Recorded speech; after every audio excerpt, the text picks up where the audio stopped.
Hi guys, welcome to my new series. I'm starting a series named Find Out If You're Normal. This is about some common complaints that bring you to the dermatologist. The first one is hyperpigmentation around the eyes, or tired eyes, or bags around the eyes. And it turns out this is normal. There are more pigment producing cells around the eyes. And what usually happens is a person goes on vacation, they get tan, then around the fall, when they're back home, the tan fades, but the pigmentation around the eyes doesn't fade as quickly. So they end up with basically like that raccoon-eyed look. I have that too. I'm Mediterranean in descent, and most of us have hyperpigmentation around the eyes.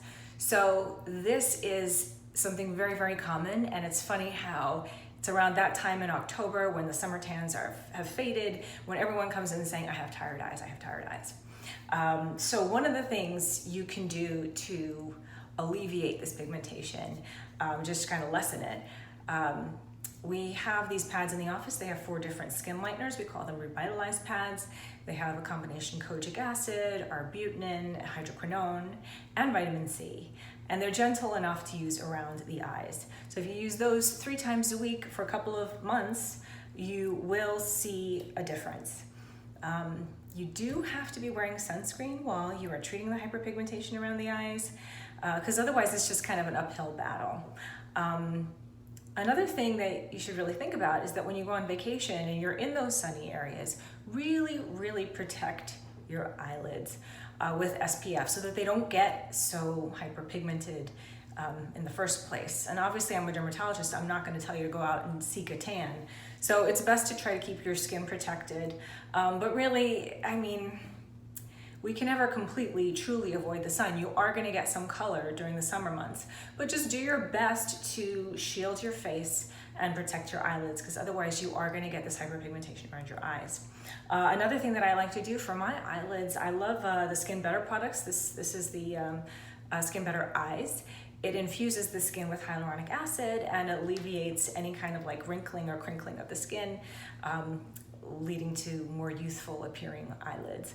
I'm really sensitive about that area. I mean, I'm wearing makeup now, and hopefully you'll never catch me without the makeup, because I obviously don't like that either, like a lot of you. So I keep my eyelids protected with a lot of SPF. I cover them up when I can, and if they get too hyperpigmented, I use our revitalized pads and I use Skin Better Eye. So I hope that helps some of you. And yes, it is normal, and there are certain things that you can do about it. And see a dermatologist for more advice. Hi everybody, I'm Dr. Rose, and this is the second video in the series, Find Out If You're Normal. The first one had to do with hyperpigmentation around the eyelids. This has to do with hyperpigmentation in the flexural areas. So this is everywhere your skin has a crease or a fold. Now sometimes you spend a day in the sun and you get very tan, and these areas that are in the skin folds tend to look a little darker. And sometimes that could just be a normal variation of your pigmentation. However, this has to be distinguished from something called acanthosis nigricans. Acanthosis nigricans is a difference in the epidermis from normal. You see an acanthosis or undulation of the topmost layer of skin, and this creates the optics of hyperpigmentation. It's usually not true hyperpigmentation. Acanthosis nigricans usually affects the back of the neck and the axilla, but it can also affect other areas. The reason why it's important to get the diagnosis of acanthosis nigricans is because acanthosis nigricans can be associated with hyperinsulinemia and diabetes. Now, obviously, this can affect your general health a lot. So it's important to make the diagnosis and get the appropriate treatment or lifestyle modifications in order to get healthy. Acanthosis nigricans itself is very difficult to treat. It can be treated with weight loss and some skin exfoliating treatments. There's some creams that exfoliate the skin that I've had some success with. And I've also used bleaching agents, just basically traditional bleaching agents that some patients have been happy with. But it is important to know if you have acanthosis nigricans or not, because it can have such a huge impact on your general health.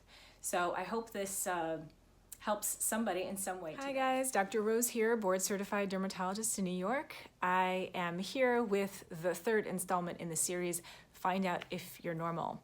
And this has to do with hyperpigmentation in the nether regions. I've had so many patients come in with this particular complaint. They'll just say, I'm too dark down below. Usually it's after the first time they've ever done any type of hair removal, any type of personal grooming, and they've discovered that their skin looks different than the rest of their skin. So this is actually normal. We do have more pigment producing cells in the nether region, in the groin area. Another important thing about this area is that if you have any type of rash, it's going to leave you with more of a stain. So our pigment is produced by melanocytes. Everybody knows this, right? But one of the things that you might not know is that the pigment is packaged by melanocytes into something called a melanosome, which is a little organelle or a little body that is actually passed on to skin cells, to keratinocytes. So the melanocyte transfers to the keratinocyte these little packets of pigmentation, and the keratinocytes carry the pigmentation within them. Now, if you have any type of rash, this causes inflammation, and you get what's called pigment incontinence.